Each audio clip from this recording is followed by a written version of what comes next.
Good afternoon, everyone. My name is Glenn Howard. I'm president of the Jamestown Foundation. We're delighted you're joining us today for the second panel as part of our series long running as a part of our annual terrorism week that we have at Jamestown. We're having a series of events. Today's event is Counterterrorism Challenges to the U.S. after the Afghanistan withdrawal. Many of you have known that for years now, Jamestown is part of its 15th year of actually doing these annual terrorism conferences, has long been focused on Afghanistan and Al-Qaeda, and this year is no different. We thought that in light of the recent events this summer in Afghanistan with the U.S. withdrawal, that we thought we would go back to ground zero and look at Afghanistan and what it means to the region. We did that yesterday very successfully by examining regional perspectives on the Taliban come to power and how that's affected the region. And today, we're going to have some prominent American experts, some leading authorities in this area to talk about their perspectives on the counterterrorism challenges that this is going to pose to the United States as we go forward. Today, we're going to have as a part of our speakers, our first speaker will be Lisa Curtis, who's a senior fellow and director of the Indo-Pacific Security Program at Center for New American Security. She'll be followed by Bruce Hoffman, who's a professor at Georgetown and visiting senior fellow, Council on Foreign Relations. And she'll be followed by Mike Vickers, who's a former Undersecretary of Defense for Intelligence. I'll read the full bio for each speaker once the first speaker finishes, but Lisa Curtis is very well known to many of you who follow South Asian affairs. She has been very much involved in this region for quite a while. She's a foreign policy and national security expert over 20 years, worked at the NSC, CIA, State Department, and Capitol Hill. And she has worked on a variety of different issues related to Indo-Pacific and the South Asia. She's also most recently worked from 2017 to 2021 as a deputy assistant to the president, NSC senior director for South and Central Asia. So she worked under 3 successive national security advisors, which is quite a feat. And she's long been involved in the area. She's also has worked at the CIA. She worked for many years for Senator Richard Lugar in Congress as well. And so she's been held a variety of different positions. And so I'll start today's event with Lisa. And what I wanted to do was kind of what was racing through your head? What are your perspectives when you saw everything unfolding in August with the U.S. withdrawal? And since then, in the past 5 months, what have you thought about in terms of how the future CT challenges will be the United States now that we're no longer have a presence in Afghanistan? And from your own regional background experience, what does it mean for South Asia? So, Lisa, the floor is yours. Unmute. Thank you, Glenn, and thanks to the Jamestown Foundation for inviting me here today.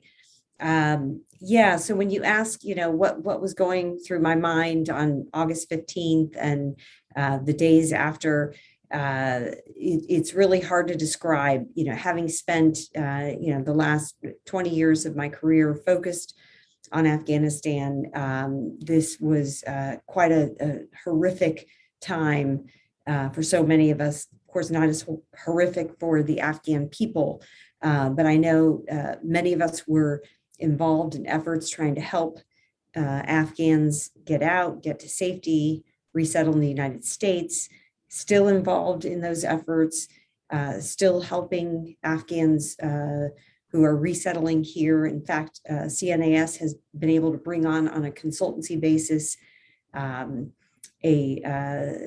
Afghan who was able to get out of Afghanistan, who had previously worked in the government and is now supporting our work on Afghanistan here at CNAS. But it's a terrible situation. But I did want to point out that first and foremost, we really have to avoid a humanitarian catastrophe in the country. We've all been reading about how horrible the situation is. And it really is incumbent on the international community to provide for the basic needs of the Afghans: food, shelter, healthcare. And we need to identify a solution that we can get cash to the Afghans who need it, get them assistance, but bypass the Taliban. because as you know, 2/3 of the interim government, the Taliban interim government, is actually made up of sanctioned individuals, people who are sanctioned for their involvement in terrorism.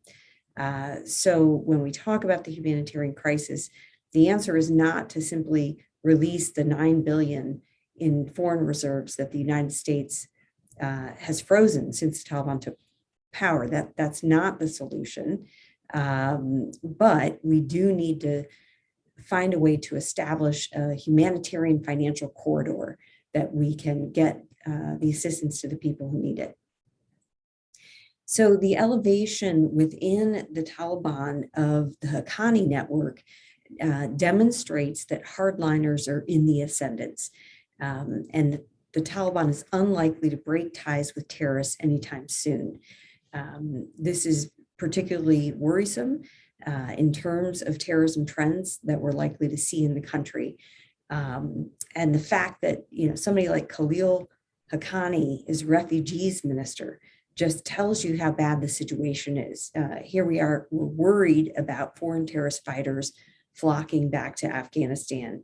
And so somebody who is actually known to work with Al-Qaeda, to be involved in Al-Qaeda terrorist operations, now the refugees minister. It's just a very worrisome situation. And of course, without US forces on the ground, our ability to collect intelligence has been greatly diminished. There's just very little opportunity for us to have that eyes-on capability on what's happening on the ground. Of course, there are other ways to collect intelligence, but lacking that human is really going to hurt our ability to stay on top of things. And Undersecretary of Defense for Policy Colin Kahl essentially said this in testimony to Congress. This was back in October, when he said that ideally we would have people on the ground that we could work with, local forces that we could work with, and we simply don't have that anymore. He also, Colin Kahl, told Congress that ISIS-K was likely to be able to build attack capabilities against the United States within 6 months, Al-Qaeda within 6 months to 2 years. Now, some people are arguing that since ISIS-K is so much more extreme than the Taliban, that we should help the Taliban consolidate power, basically, so that ISIS-K does not ascend as the primary power. The problem is the Taliban is still linked to Al-Qaeda. We know Al-Qaeda still wants to rebuild in the country. They still want to attack the United States. So I think that is really not the solution. If Taliban fights ISIS-K, that's great. They're our enemy too. But I think the idea of sort of helping the Taliban consolidate its power for the reason to fight ISIS-K is short-sighted. And it would end up backfiring on the United States in the long run. So what are some of the things that we should be doing now? Well, to take care of the humanitarian issue, as I said, there needs to be some kind of solution, whether this is having the World Bank have a relief trust fund along the lines of the Afghanistan Reconstruction Trust Fund. That's one way. Whether you have a private bank take on the functions of a central bank so that you can funnel money into that private bank and it goes directly to the people who need it, providing salaries for civil servants. This is something that the international community needs to figure out and figure out soon. Certainly, we should refuse to recognize the Taliban government, particularly as long as there are US designated individuals as part of the cabinet.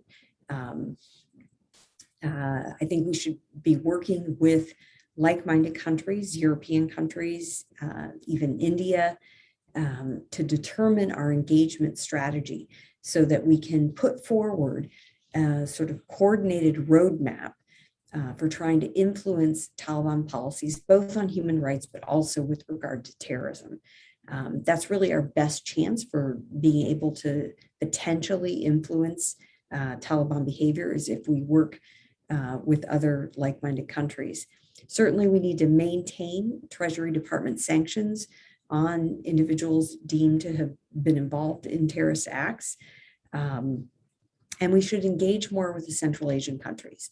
They are already helping with humanitarian assistance. Both Uzbekistan, Kazakhstan are helping in providing humanitarian assistance, but they can also help with their terrorism issues in the form of increasing intelligence sharing, potentially being able to stage special operations forces out of their territory, intelligence, surveillance, reconnaissance, these kinds of operations. We're not going to be able to establish a full base in any of these Central Asian countries. I don't think that's something that is realistic for the short term, at least.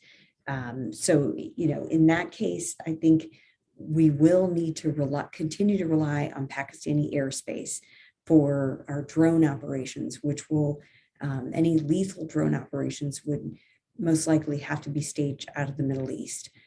So that's just something we cannot get around. That doesn't mean Pakistan's a counterterrorism partner, far from it. They have diametrically opposed objectives in Afghanistan. The Pakistanis are supporting the Haqqani network. They are very comfortable with the Haqqanis having positions of power in that country. But that certainly is not the US goals or objectives in Afghanistan. So, maybe we have to have a certain amount of cooperation in order to access Pakistani airspace, but we certainly shouldn't think of them as a counterterrorism partner. And lastly, I think we really do need a study, a nonpartisan, non-government study that looks at why did we fail so miserably? What is it that went wrong? I've written a lot about the failures of the peace negotiations, Zal Khalilzad's effort, and the Doha deal, which I think was a very weak deal, gave too many concessions to the Taliban, and has actually put us in a bad position now because it has helped to embolden the hardliners within the Taliban. I've talked a lot about that, but that's not the only issue that has led us to the failure, the national failure that we experienced in Afghanistan. So there's a need to really do a full up look at the US effort over the last 20 years so we don't make the same mistakes moving forward. And I'll just end by saying, President Biden may want to wash his hands of Afghanistan and move on. But I think that would be a huge mistake. We still have counterterrorism interests in Afghanistan. We invested, so much blood and treasure there. There should be an effort to try to maintain some of the civil society gains that have been made there over the last 20 years. And, we've seen what happens when we abandon the country. We saw what happened when we turned our back on Afghanistan after the Soviets left in the early 90s. Eventually, the path was laid to the 9/11 attacks. So we've seen that movie before. We simply can't abandon Afghanistan. We may not have troops there, but there are ways to continue to protect our interests and remain engaged.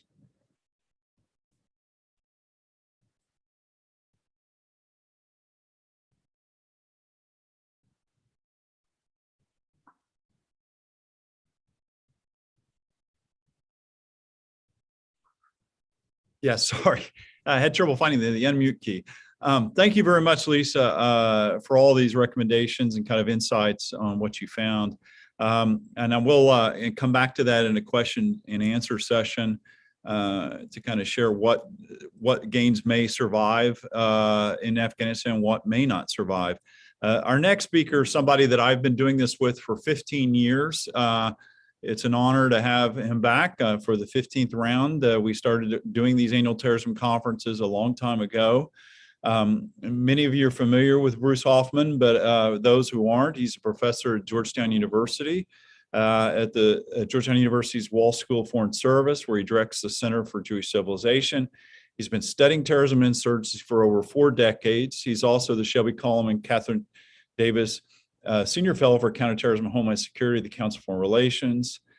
He's previously held a corporate chair in counterterrorism and counterinsurgency at RAND Corporation. He was also a commissioner on the 9/11 Review Commission. He's also served as a scholar in residence at the Counterterrorism Center at the Central Intelligence Agency, and he was a recipient of the U.S. Intelligence Community SEAL Medallion, which is the highest level commendation ever given, or that is given to non-governmental employees. And he's also author in the 3rd edition of Anonymous Soldiers. He's the author of Anonymous Soldiers, and he's also Inside Terrorism, which is the 3rd edition, 2017. So he's been around the block many different times on terrorism, and so we're delighted he's also a member of the Jamestown board, and he's here. And Bruce, what's been going through your mind since August? Well, first, thanks for the very kind introduction, Glenn. And of course, it's a tremendous privilege and honor. And I hope there's many more opportunities to interact with the Jamestown Foundation. Perhaps one day we wouldn't have to have a terrorism conference. And also, I want to say how honored I am to be on the panel with both Lisa and Mike, who I respect enormously and are really the experts on South Asia. I just bring some generalized knowledge of terrorism to it. What was going through my mind? Well, Lisa sort of ended on that note when she said we've seen this movie again, but that movie may have been Charlie Wilson's War in the very end, when, of course, Tom Hanks tries to persuade his fellow members of Congress not to abandon Afghanistan. But I was thinking even further back to one of the seminal events of the mid-1970s, which actually personally had gotten me involved in the study into security studies and international relations. I'd been an American history and urban government major, and the fall of Saigon in 1975 had a very deep impression on me. And I just pulled it out of my shelf. Frank Snep's Decent Interval, which I would highly recommend people read. Unfortunately, just as Lisa said, and I actually agree with with everything she said, but most especially the need for a commission so we don't make the same mistakes. Because if you read that book from the late 1970s that recounts Frank Snep's experiences as a CIA officer in Saigon, if anything, the fall of Kabul looks even worse, and our handling of it looks even worse. The one thing I'll say as we have passed the 20th anniversary on the war on terrorism is that we have this unerring proclivity to underestimate our adversaries and enemies. Firstly, every president since the war on terror began 20 years ago has declared victory over Al-Qaeda, I think often precipitously. Presidents have described and dismissed ISIS as the JV team. Less than 6 months later, they dissolved the borders between Syria and Iraq, which bin Laden had promised to do in his famous August 2001 address.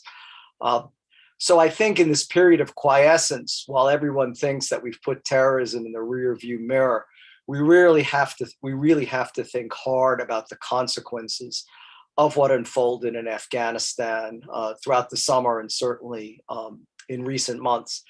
And here I'm reminded of one of my favorite novels, Cold War relic, The Spy Who Came from the Cold War. On the first page, there's a very impatient CIA officer standing with Alec Lemus at a border crossing in Berlin about an agent that's trying to exfiltrate across and reach safety. And Lemus says something to the effect that, agents aren't like airplanes. They don't keep to schedules. And I would say, if anything, of studying terrorism for what's now nearly 50 years, amazingly, has taught me is that terrorists also don't adhere to timetables. They're the consummate opportunists. They strike when they believe the opportunity is right.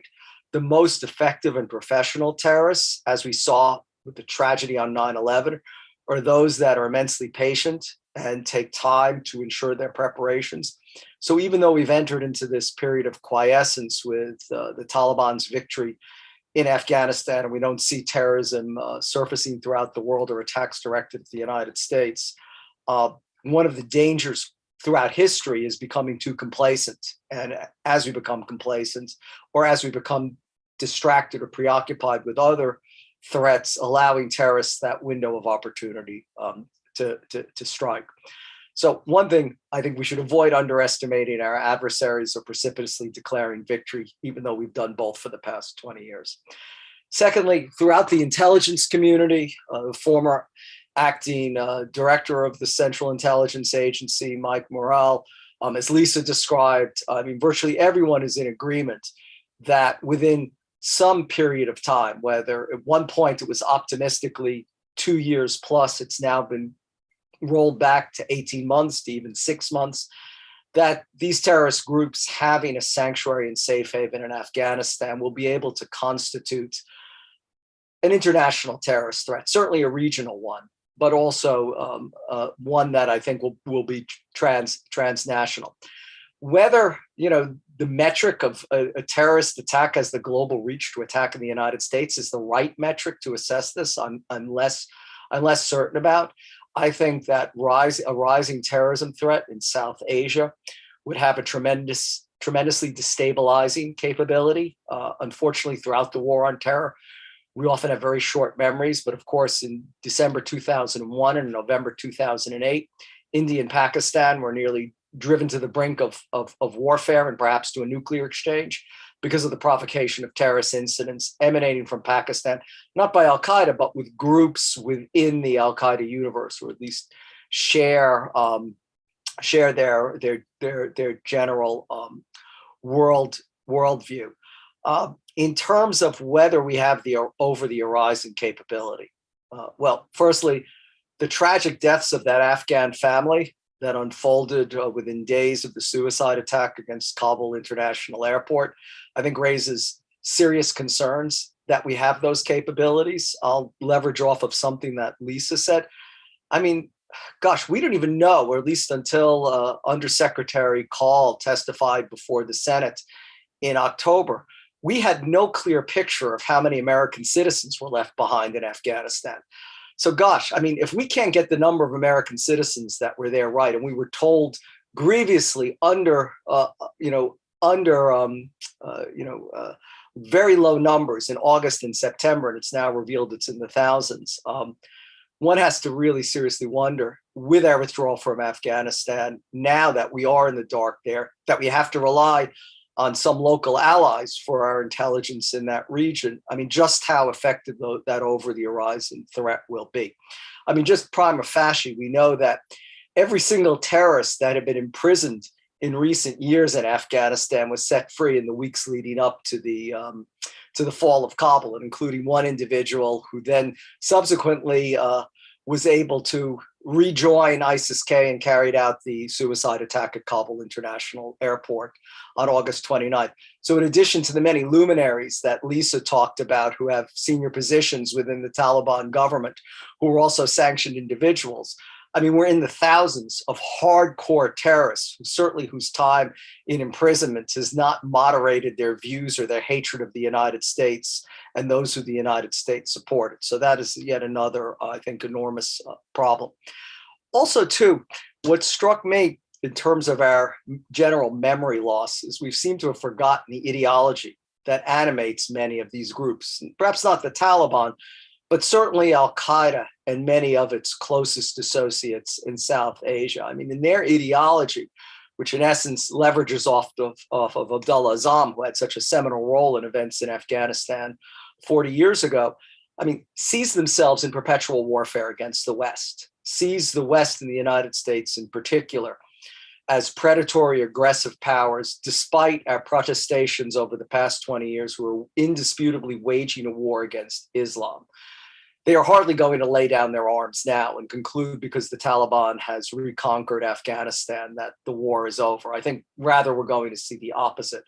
We will see a hypersonic fueling of their ideology, of their narratives, and of their appeals, and indeed of their resolve to carry on these struggles. And we saw that in the weeks after the Taliban's conquest, where almost every terrorist movement came out of the woodwork to both praise the victory of the Taliban, their persistence and their perseverance, and the success of waging these types of wars against supposedly more powerful conventional adversaries, even world superpowers. So this will galvanize many, not just to continue this struggle, but I would imagine that this has injected a needed infusion of new resources, whether it's financial resources or recruits into the ranks of Salafi jihadi groups in the Al-Qaeda universe and also in the ISIS universe.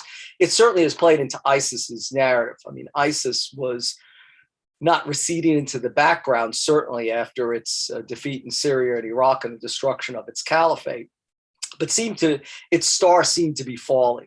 Unfortunately, ISIS-K, I believe, will also reinvigorate ISIS's fortunes further afield. Two last points. One that I feel very strongly about is the moral dimension of this. There's still at least 10,000 individuals in Afghanistan who worked with the United States, who have some dimension of the SIV, the special immigration visa, perhaps another 40,000 relatives that are trapped there and are languishing, that we still, I believe, have a responsibility to help. We've consigned them to this theological totalitarian regime that, despite the fact it isn't covered that regularly in the press, is still inflicting depredations, torture, arrests, killings, despite their pledges of having granted an amnesty, or despite these fatuous statements that the types of killings of former regime police officers or military personnel or journalists, that it's just a few bad apples. I don't think it's true. So there still is a moral dimension, not to forget about Afghanistan and not to forget about the suffering of people there, not least as Lisa very eloquently described, the humanitarian catastrophe that is about to befall the Afghan people. And I'd like to think, as Lisa articulated, that we can find a way to support the Afghan people without strengthening the Taliban. And these fatuous calls that we should somehow ally ourselves and provide intelligence to the Taliban to fight ISIS-K. Then we're really showing that terrorism pays. As long as I've been a terrorism analyst, governments and many of my scholarly colleagues have argued that terrorism doesn't work. Unfortunately, the Taliban's victory in Afghanistan, disproves that. But then I want to make one final point, and I think this is enormously important. It's precisely in this interregnum, while Al-Qaeda is regrouping and reorganizing and capitalizing on what even they likely didn't expect to be the rapidity with which the Taliban reconquered Afghanistan. This isn't the time to forget about terrorism. I mean, as you introduced me, Glenn, I'm involved in running different kinds of centers at Georgetown now. So I can assure you, I'm looking for retirement, not looking for more work. But right at this moment, we shouldn't make the mistake that we made in the 1980s, which was exactly another period when we completely underestimated Al-Qaeda and its presence and repercussions of its presence in Afghanistan, when we believed the Taliban somehow could be brought around and left ourselves vulnerable to a catastrophic attack. I'm not saying there's going to be another 9/11 type of attack, but I think common sense dictates that the fallout from the Taliban's reconquest of Afghanistan will be profound. History has repeatedly shown that terrorist groups are the most dangerous and the most consequential when they have access to sanctuary and safe haven. Well, firstly, Al-Qaeda and ISIS already have more sanctuaries and more safe havens today than they did on 9/11. I mean, that's just stating a fact. Al-Qaeda has at least 6 robust franchises and maybe a dozen networks.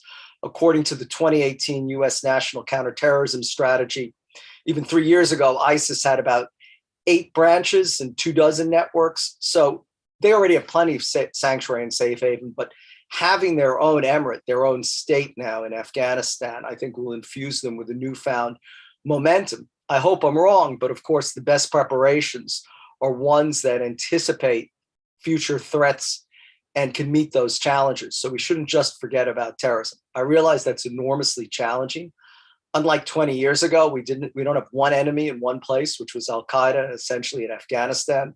As Jamestown Foundation knows only too well, we have peer rival competition from China, certainly an increasingly bellicose Russia, We have the daily onslaught of cyber attacks, of ransomware.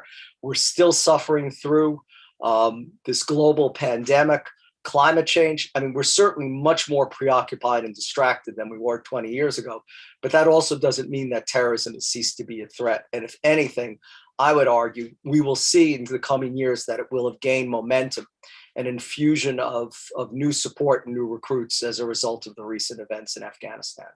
Thanks.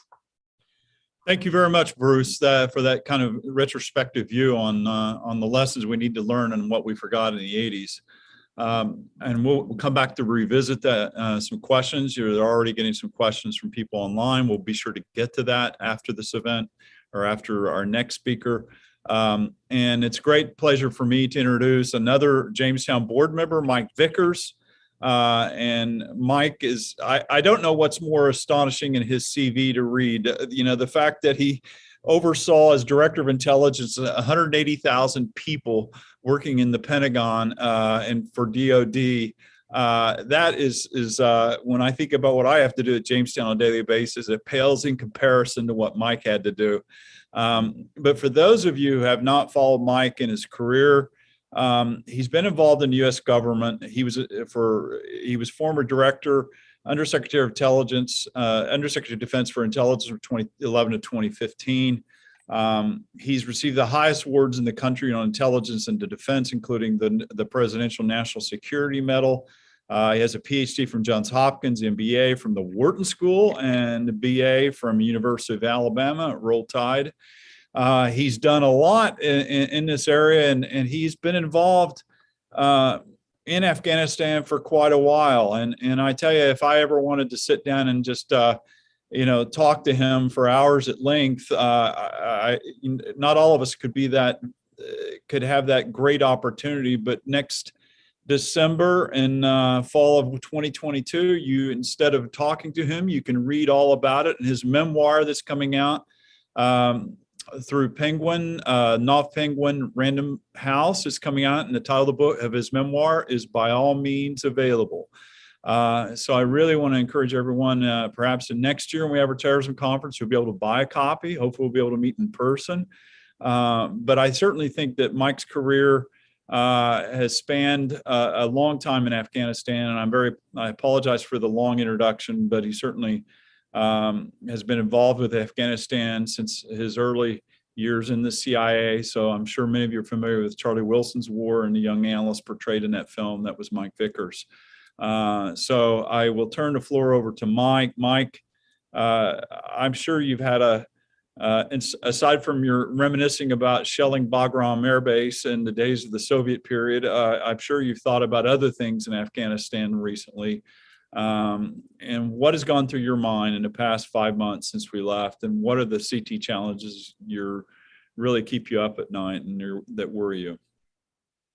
Well, thanks, Glenn, for that kind introduction. And it's a great honor to be here with Lisa and Bruce. August indeed was a very painful month for me from both a personal and strategic perspective. To our audience, as Glenn mentioned, my experience with Afghanistan goes back nearly 4 decades, beginning as a CIA operations officer, where I was the principal strategist and program officer for the Afghanistan Covert Action Program aimed at getting the Soviets out of Afghanistan. And I have to confess, after our Cold War victory over the Soviets, I thought I was done with Afghanistan, done with intelligence, done with special ops, done with covert action, and done with terrorism. And I was wrong on all counts. And as Bruce mentioned, terrorism has unfortunately a pretty robust future. So what I learned after 9/11, that I thought I might be done with Afghanistan, but Afghanistan wasn't done with me. And the same is likely true for the US after our Afghanistan withdrawal. On a personal level, the long history, the suffering of the Afghan people, going back decades into the late 70s. I worked with many members over a decade plus in the government of Afghanistan, military and intelligence services, played a lead role in developing the Bush-Obama counterterrorism strategy, essentially our drone war plan and other things that really took a toll on Al-Qaeda in the Afghanistan-Pakistan region. So I hate to see those gains put at risk. From a strategic perspective, it was just a terrible deal negotiated by the Trump administration. Former National Security Advisor H.R. McMaster has called it a surrender agreement. And those are harsh words, but it's hard to find much fault with them.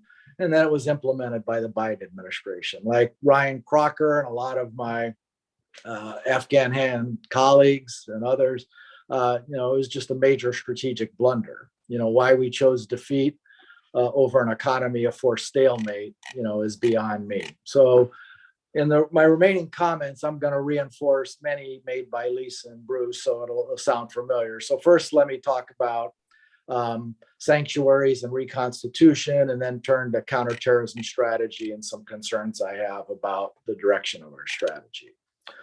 So first, while we've really battered Al-Qaeda and ISIS and the global jihadists over the last 20 years, they're down but not out. As Bruce mentioned, and it's certainly been my operational experience, when we give global jihadists any sanctuary, in 6 months to 2 years, they reconstitute and present a threat.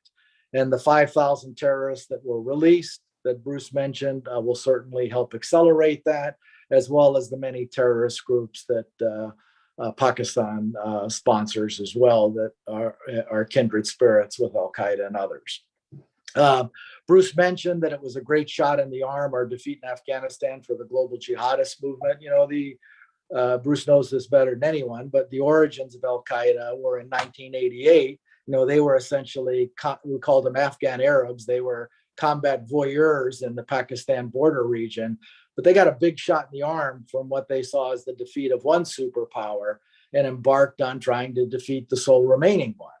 And 20 years later, now 40 and that, or 30 some in that case, but 20 since 9/11, they've achieved at least their goal regionally in Afghanistan, and that's got to embolden the global jihadist movement. Lisa and Bruce both mentioned the Al-Qaeda, Haqqani, Taliban Nexus. The Haqqanis were one of the principal safe haven providers.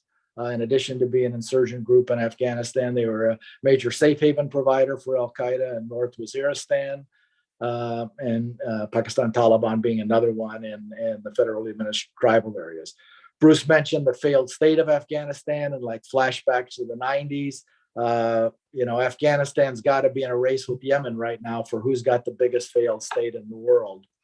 And then Bruce alluded to momentum shifts and patience. As I look at our long war with Al-Qaeda, they had the advantage before 9/11. We seized it back between 2001, 2003. They gained the advantage again after our invasion of Iraq and getting sanctuary in the Fatah. We had the transatlantic airliner plot till about 2008. President Bush made a decision to shift our strategy, a very great decision I was privileged to participate in. And then we shifted the momentum back to us till about 2013 and really battered Al-Qaeda, principally in the Afghanistan-Pakistan border region, but also in Yemen and elsewhere. And then from 2013 to 2017 or so, with the rise of ISIS, momentum shifted back to the global jihadists, then shifted back to us from 2017 to 21. We may be in a period now where we're shifting back the other way. I certainly hope not. Bruce mentioned patience in the long view, which Al-Qaeda may be beating us at. One of Al-Qaeda's chief strategists, Saif al-Adil, wrote this blueprint about how successively they would expand their global presence and then establish a caliphate and eventually achieve their global aims. His timetable is off. He thought they'd be in better shape in 2020 than they were. He thought they'd be on the verge of world domination. But up to about 2014 or so, the strategy looked actually quite prescient. I think it was written in 2005 or so. And again, our defeat in Afghanistan has got to be a shot in the arm. So I guess bottom line is, the Afghanistan-Pakistan theater is not over. Whatever was settled there has now been reinvigorated. And so kind of like Arnold Schwarzenegger and the Terminator, the global jihadist threat from that region will be back. And then America's defeat will have ramifications beyond counterterrorism and great power competition in our battles for the Middle East with Iran and other actors, and in counterproliferation. So let me now turn to counterterrorism strategy going forward. With the 20 years of experience we have, we know what works and we know what doesn't work. We've tried lots of things. Some have failed, some have succeeded quite well. And when we deviate from it, we pay a price.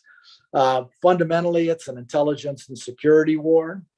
The key principles are constant surveillance and pressure on these groups to deny them any sanctuary, hardening our defenses, something we didn't do before 9/11, advising and assisting and working with local partners and global partners, what I've described as a global counterterrorism network that we built, and then employing precision armed reconnaissance and other forms of force to degrade and defeat these groups. It can be done by economy of force. We had it in the Afghanistan-Pakistan region and we sacrificed it. So let me talk about a few concerns with strategy going forward. So first, there's over the horizon capabilities and strategy, and then there's really over the horizon. We've been very successful at striking with great precision and maintaining surveillance at a distance, but it's always better with an in-country presence. We never choose over the horizon when we have a combination of in-country or close by. And that's for reasons of our intelligence is better. Distance matters. When, Lisa mentioned about flying from the Middle East, you spend an awful lot of time in transit, and that's less time you spend on target. So instead of having 20 some hours over a target area, you get down to 4. So, and you're just going to miss a lot of things. And then local partners matter. They put pressure, not only provide intelligence, but by advising them, particularly their special operations forces, we gain a lot there and put different kinds of pressure. And same things with tribal engagement. So now we find ourselves in this peculiar position that we're without strong local partners in our 4 main counterterrorism theaters: Afghanistan, Pakistan. Lisa talked about the troubled relationship with Pakistan. Syria, we have some relationship in Iraq. I don't know how long that will last. Yemen, we have very little partner relationships. Somalia, same thing, we have some. And North Africa, we have some, but nothing that strong. The White House has been doing a review of predator operations. The key to success in predators is maintaining high tempo. During our glory years between 2008, 2012, we're doing, particularly 2010, we're doing a strike every other day. And that really broke the back of core Al-Qaeda for a while and made them go to ground.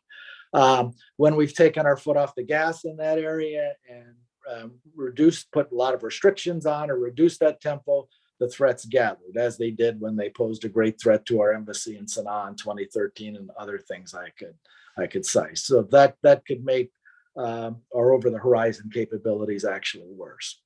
And then finally, there's the Global Counterterrorism Network and partners who cooperate with us to disrupt terrorist plots in their planning phases. And we share intelligence with them. That network has frayed a little bit as well. We've made great efforts to build that thing after 9/11. And it's key. It's been a key feature of our success, busting up a lot of plots, most notably the transatlantic one in 2006, emanating out of Britain, but lots of others. Okay, and with that, I'll conclude.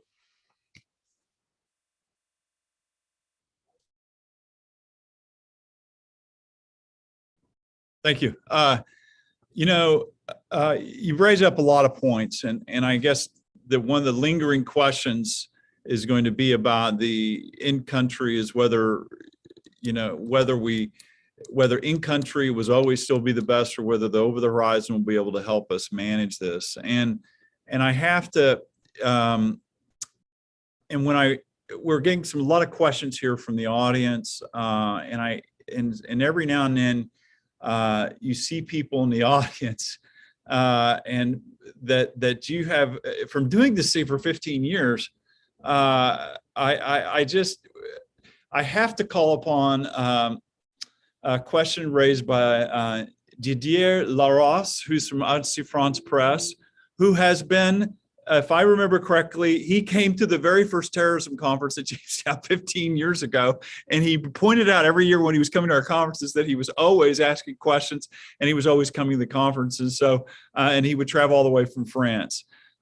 He asked a question, and I have to ask you, and I don't know who wants to address it. But he wants to be very straightforward. And he says, what do you think about whether Washington needs to choose between helping the Taliban or taking the risk to see ISIS Khorasan win? And as Lisa mentioned the matter, what kind of answer would you expect from the U.S., its allies, I mean the U.S., India, the EU, even Pakistan? And can we conclude that ultimately in the end the Taliban have won in the international community? I mean, do we still need them to fight Islamic State Khorasan? So I'll let you guys decide on who wants to answer that question. Lisa, you want to try to? Yeah, let me just quickly add to what I said in my remarks, because I think that it's the wrong question, or it's we don't have to make a choice. We don't have to say, well, since ISIS-K is worse than the Taliban, we have to support the Taliban or help the Taliban consolidate power. I think that's the wrong way to look at it. Yes, ISIS-K is an enemy. Yes, the Taliban fights ISIS-K. Well, great, let them fight them. I don't think there is a risk of ISIS-K usurping Taliban rule. I don't see that. I'm happy to hear from other experts if they do see this as a possibility.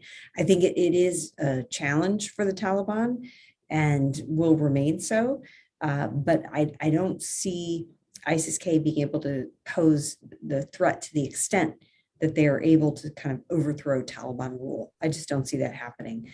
But yes, they are a threat. And, if the Taliban can fight them, that's great.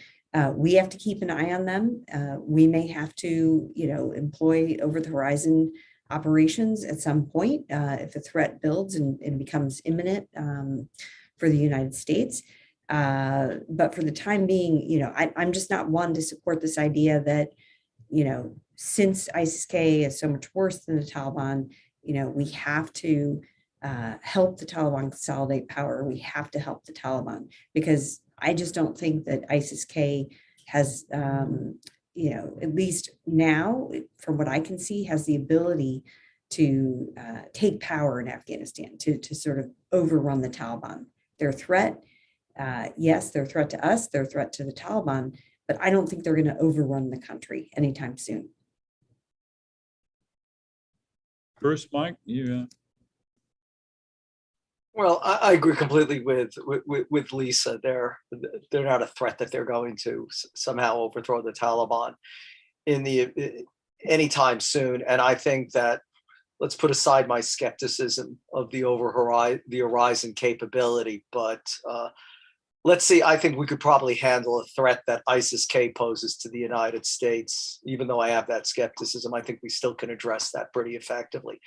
My concern would be one of the pathologies one sees in terrorism is the temptation of short-term gain versus long-term consequences.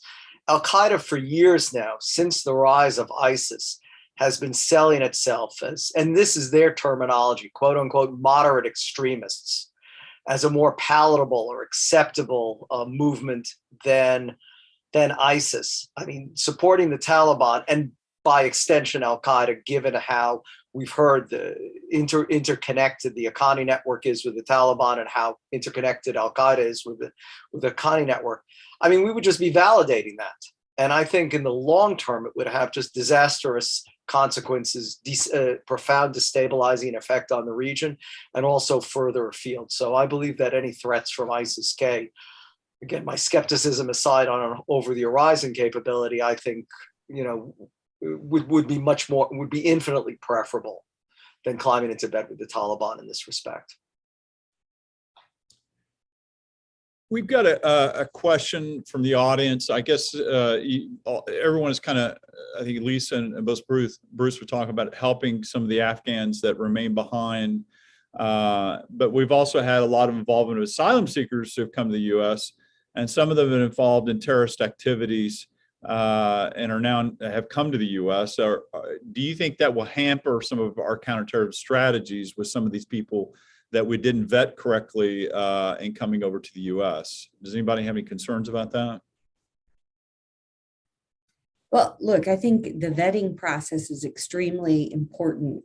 My understanding is that a lot of the vetting of people who are maybe still coming out of Afghanistan or still overseas at lily pads, which is, of course, a decreasing number, but the vetting is being done there in the region rather than having them come to the United States and then doing the vetting. So I think, that's a step in the right direction, but, of course, they have to be deploying the resources that are necessary to do that overseas as well. So, yeah, we should not underestimate the importance of the vetting process. But as Bruce said, we cannot allow this, the fear that, some terrorists may embed themselves in the evacuating Afghans, which I would just mention is probably much less possible right now when so few Afghans are actually getting out on a regular basis. But we even so, if there is that sort of fear there, we can't let that drive our policies toward, the thousands of Afghans who fought with us, worked with us, believed in the mission, supported us, that now are in danger because of that very support that they provided the United States. And we need to help them get out and resettle in the United States. We should be welcoming these Afghans to the United States. So, vetting is important, needs to continue, be very thorough. But at the same time, we can't let that fear that somebody might slip through, drive us to start putting up barriers to resettling those thousands of Afghans that do deserve resettlement in the United States. If I could just jump in for a second, not for the last time. I think this afternoon I agree completely with what Lisa has said, and I think we have to exercise, prudence, but not be paranoid or let emotions run away from us. At least to my knowledge, with the Iraqi refugees that we let into this country in the 2000s, there were only 2 instances of any of them turning out to have a previous terrorist connection and having subsequently been arrested. That was 2 individuals in Tennessee who weren't vetted thoroughly enough. And that's the point. I think the process now, in fact, has appreciably slowed the flow of refugees out of Afghanistan because this vetting process is being taken very seriously. But we still have a long ways to go, I think, to support the many thousands, even tens of thousands of Afghans who we owe something to, certainly those with SIVs and their families. And also don't forget too, in the rush to leave Afghanistan, there were many Afghans, I don't know the exact number, but anecdotally, I've heard this too many times, who had left their passports at the US Embassy to be processed for visas. And then in the haste of the evacuation, the passports were destroyed. So these are people that are really stuck in a very difficult situation that we can't forget about either. Following up what you just said, we did have a question from one person who apparently has some knowledge of what was going on inside the U.S. Embassy in Kabul. He said, why do you feel that the Biden administration pulled out of Afghanistan when he knew that the U.S. consulate was still recovering from COVID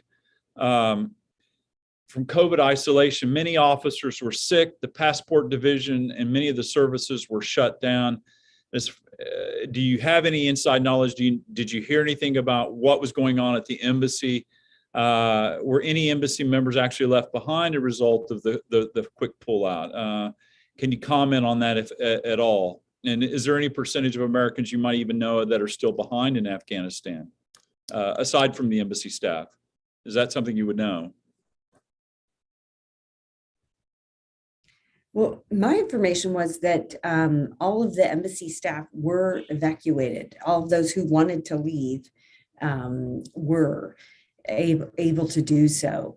So that's my information, that the locally employed staff, those Afghans who were working in the U.S. Embassy, were able to leave if they chose to do so.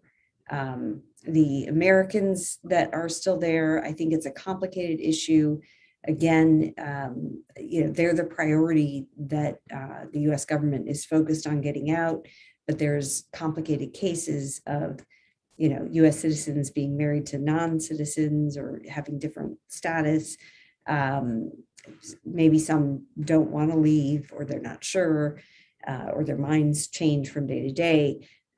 So I think it's a complicated situation when it comes to getting those remaining U.S. citizens out, should they choose to do so. Lisa, or Bruce, I don't know if you, do you think, Lisa, given your experience with Pakistan, do you think Pakistan was the big winner from our withdrawal? Definitely. Regionally? I mean, do you think, what do you think their role will be in the region going forward, vis-a-vis India? I mean, are they going to get the strategic depth that they've always wanted?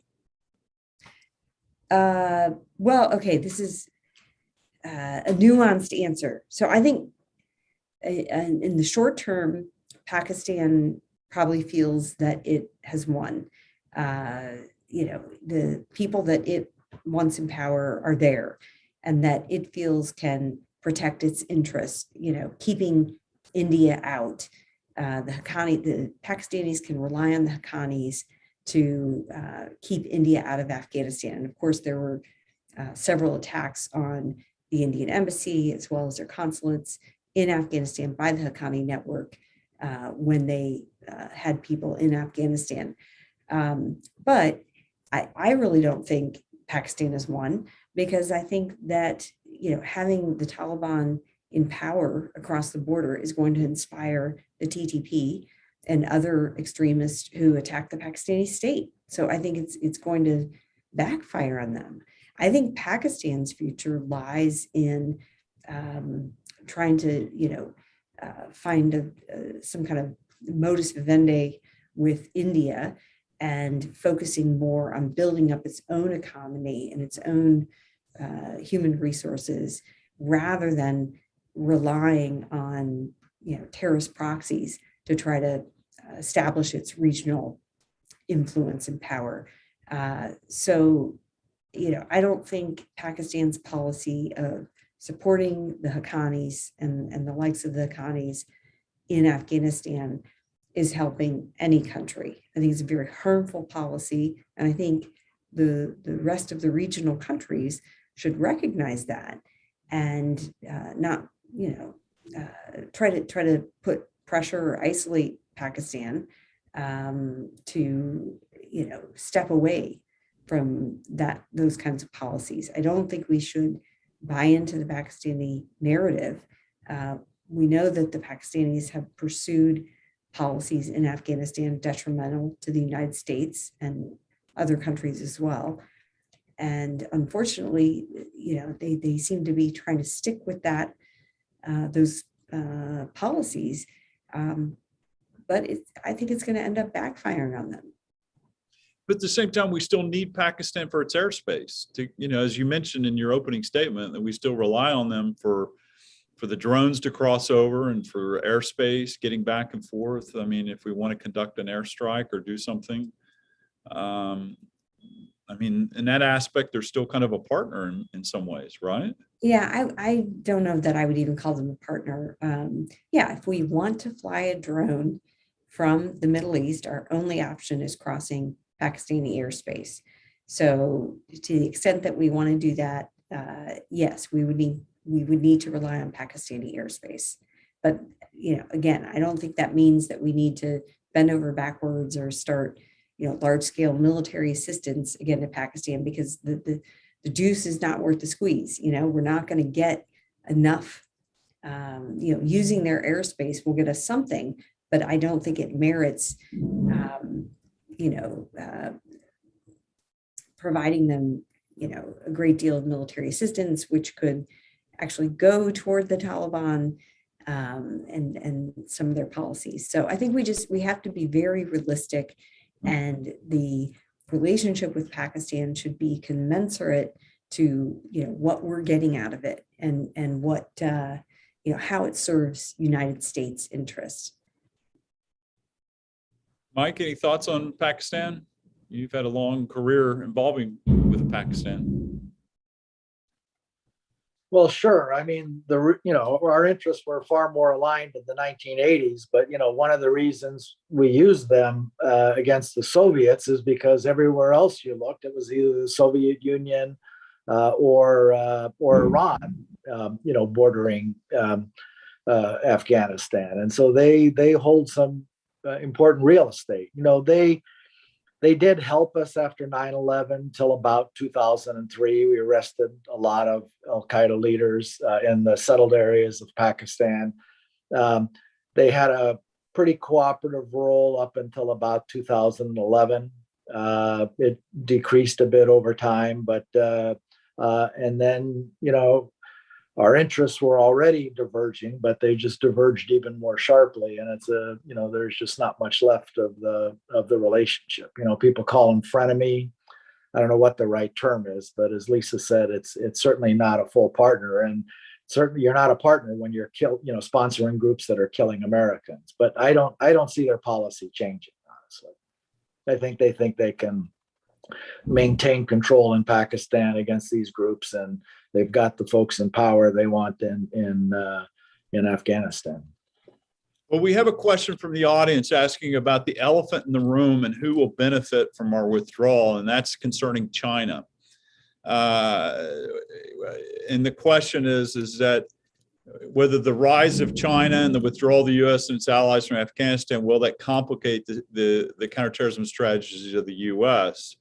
Has any one of you thought about what are the implications and whether it benefits China, or will China have some risks in the long term from its own kind of potential blowback from the Uyghurs?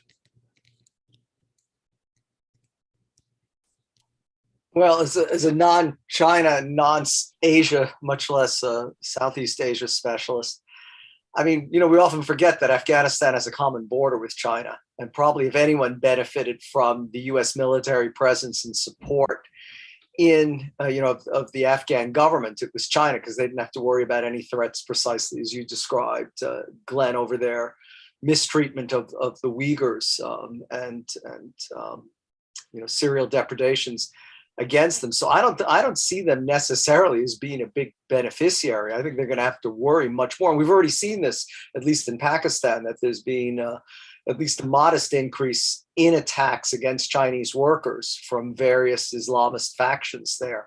So probably the United States withdrawal complicates things for China in that region rather than is any kind of a huge benefit to them.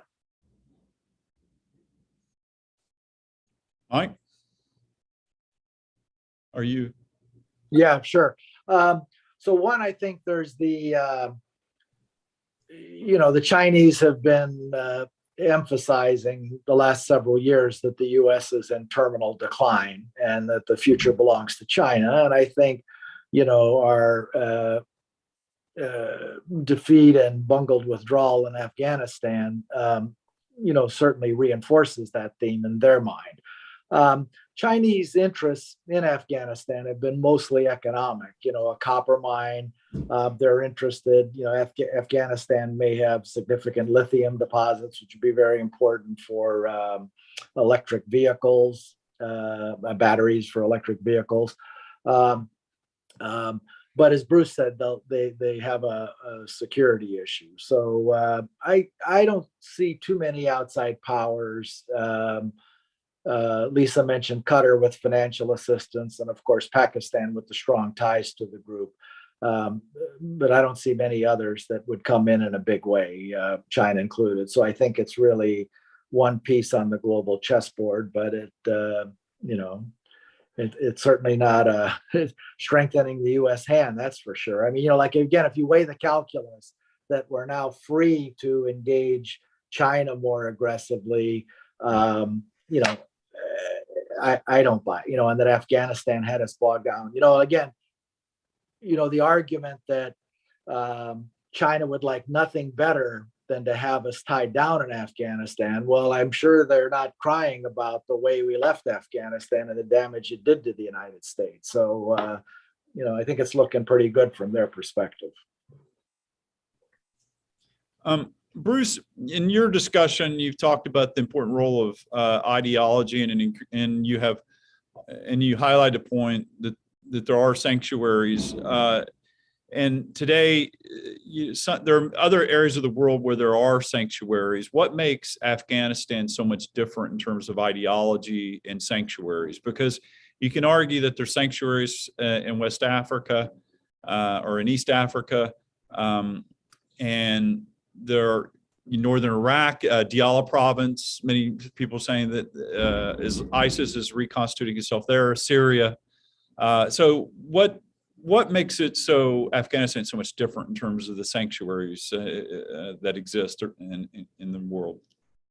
Well, perhaps it's more symbolic than actual. And I've always thought that this was one of the pathologies of Al-Qaeda in a way, is that they have this nostalgic and emotional attachment to Afghanistan, a landlocked country that's really has very little strategic consequence for them. But I think that symbolism, though, shouldn't be underestimated, because this fits in very importantly, I think, and powerfully in the terrorist narrative, is that they have an entire country. I mean, all those examples you gave, which were entirely correct, they're bits and pieces of countries. Even the grand posited ISIS caliphate was, bits and bobs of Western Iraq, Eastern Syria, a small slice of Libya that they lost pretty quickly, so that the axis of Sirte to Raqqa and Mosul was totally ephemeral and a pipe dream. But Afghanistan is an entire country now, and that's very important to them, at least in their narrative and at least in their mythology. And don't forget, I mean, in their worldview, Al-Qaeda has survived the past 20 years, the greatest onslaught ever directed against the terrorist movement by the most technologically advanced military in the history of mankind. Now, we can debate and unpack all the reasons that Al-Qaeda was never completely defeated, that our policy and our strategy in Afghanistan didn't work and all that. It doesn't matter. Whoever controls the narrative, I think, is able to communicate what they will depict as an undeniably upward momentum. Propaganda doesn't have to be true. It just has to be believed. And unfortunately, this has given them an infusion. Controlling an entire country just symbolically is enormously important, especially a country that they took back now. I mean, bin Laden always said, we have such short memories. In his October 2004 speech just before the US general election, he had said that he completely understood that the United States would never be defeated militarily. But he said, just as we locked the Red Army into this prolonged and protracted war of attrition, because of the commitment and the will and dedication of the Mujahideen, we will do the same thing to the United States. In 2004, that was laughable. But as part of Al-Qaeda's own sort of mythological fulfillment of bin Laden's vision, it's come true. And this can only infuse them, unfortunately, I think, with more momentum in the future. That's a great point. And combined with Afghanistan's bleak economic future, that raises a lot of questions about what the poverty and the ability to recruit people and coming in. Can I raise one? Can I interject? Yeah, I think everything that Bruce said is correct about here. You have an entire country controlled by an Islamist extremist group that is very close to Al-Qaeda. There's intermarriages between Al-Qaeda and Taliban. So really, this is a luxury for Al-Qaeda. that they don't have in other countries. And that's what's so worrisome. The other worrisome thing is here. So Pakistan is trying to get the rest of the world to recognize the interim Taliban government, which, as I said, 2/3 of which are actually designated people for, they're sanctioned for their involvement in terrorism. So what Pakistan really is trying to do is normalize terrorism. And I think the United States has an interest in not seeing terrorist leaders legitimized. I think this is extremely problematic on many levels for the United States and our democratic allies as well. If we start, just normalizing the activities of terrorists and not maintaining those positions of, sanctioning and, delegitimizing these kinds of activities, we're really going to be in a world of trouble. Well, I think on that note, I think we're definitely going to keep an eye on Afghanistan, and it's not been resolved today, and we will keep looking at it next year, and we hope to have you back again. And I do want to thank each of you for appearing in our annual terrorism conference, and we're going to have another event next Wednesday on China and Afghanistan. So we'll be looking further at this question, and so we encourage everybody to come back and visit us. This event will be posted to YouTube after it's over, and we encourage everyone to keep reading Jamestown's Terrorism Monitor publications, and thank you for your support. So thank you, Lisa, Bruce, and Mike.